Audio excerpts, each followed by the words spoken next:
Welcome to Distance Learning, brought to you by the Palm Beach County School District Office of African, African American, Latino, Holocaust, and Gender Studies.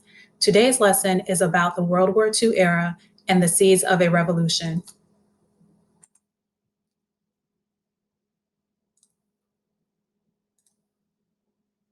For this lesson, you will need to access the African American History lesson plans located on the School District of Palm Beach County Google Curriculum site.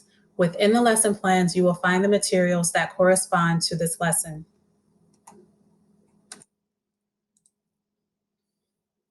Today, we will learn about the role of African Americans during the World War II era, the significance of the Tuskegee Airmen, and the economic impact of the GI Bill.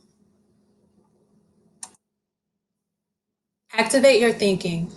Given the challenges African Americans faced prior to World War II, do you think participation in the war would change the social economic status of African Americans in society? Take a moment to reflect.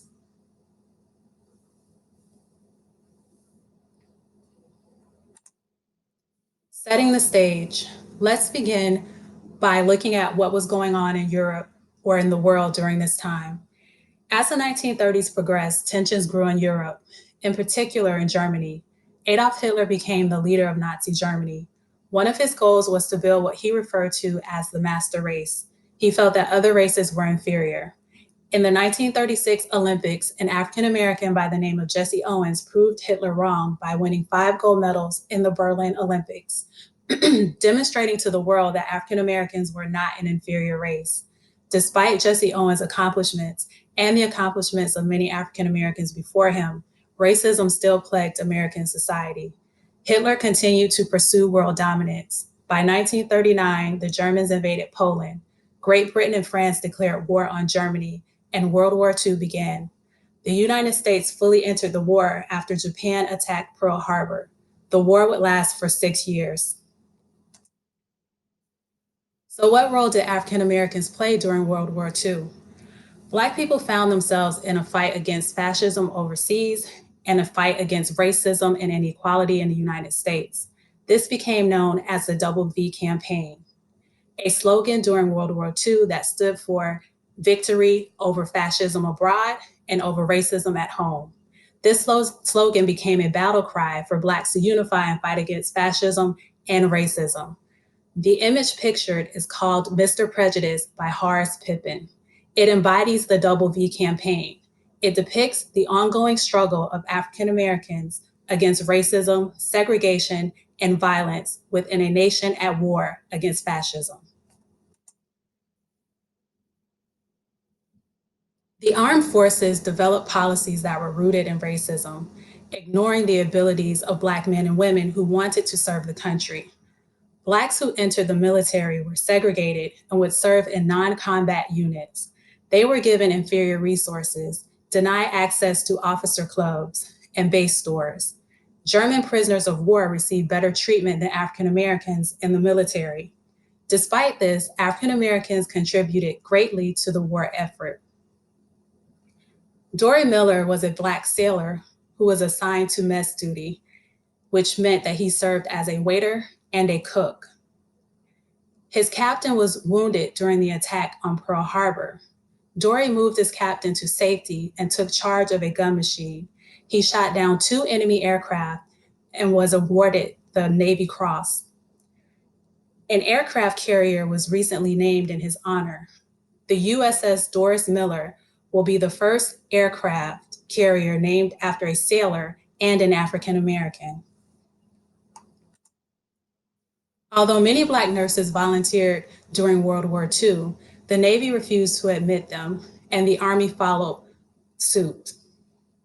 Those who served were only allowed to work at all Black hospitals or treat German prisoners of war. To draw attention to the unfairness of quotas, Mabel Stupers, president of the National Association of Colored Graduate Nurses, met with First Lady Eleanor Roosevelt in November 1944 and described Black nurses' troubled relationship with the armed forces.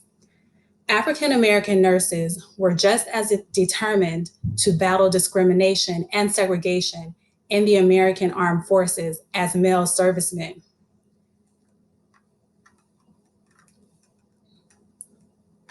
In 1945, due to a shortage of nurses, the Army removed its quota, followed by the Navy, allowing more Black nurses to serve. Two major contributions during World War II that are often overlooked were those of Dr. Charles Drew and Frederick McKinley Jones. Dr. Charles Drew was an African American surgeon who is credited with the creation of the blood bank. He discovered methods for storing and processing blood plasma for transfusions. Dr. Drew collected blood from over 100,000 donors during World War II. He was appointed the director of the first American Red Cross Plasma Bank. Frederick McKinley Jones was an African American engineer who held over 60 patents and is well known for his patents in refrigeration technology. He created an air conditioning unit for military field hospitals and refrigeration systems to house blood and medicine. The Tuskegee Airmen fought through the harshness of racism to become an all-Black combat air unit during World War II. They mastered the technology of the aircraft. They flew numerous missions during World War II. They were dispatched over 15,000 times. The Tuskegee Airmen completed 1,578 missions and successfully escorted 20 heavy bombers into enemy territory. They never lost one. They accumulated 150 Distinguished Flying Crosses, a Legion of Merit, a Silver Star, 14 Bronze Stars, and 744 Air Medals. Before World War II, few white women and still fewer Black women worked in heavy industries, but with so many men in the armed forces, women were recruited for jobs in shipyards and airplane factories. Between 1940 and 1944, the percentage of Black women in the industrial workforce increased from 6.8% to 18%.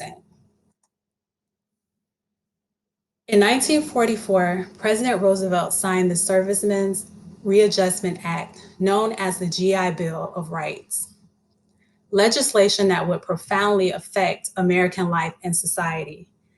It rewarded the sacrifices and accomplishments of Black and white veterans in the war with college tuition allowances, stipends for books, and guaranteed loans at low interest rates in which to purchase homes or launch small businesses. The GI Bill made possible the upward mobility of a generation of American men who entered professions and trades and purchased homes that would become the basis of future wealth.